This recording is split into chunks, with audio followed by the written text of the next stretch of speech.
sana ya.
Bisa lewat karena pohon baru roboh nih. Kita mau ke rumahnya Pak Wadi.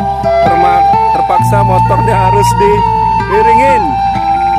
Aduh, inilah suka dukanya ada di lereng Pesagi ini. Oh, itu dia ya. Memang udah tua ini. Untung udah mati dia. Untung tidak ada korban jiwa. Nggak ada yang pas lagi lewat. Kita mau lanjut. Saya kira tadi apa namanya ininya mau dimiringin, nggak taunya motor sampai rumahnya Pak Wahdi.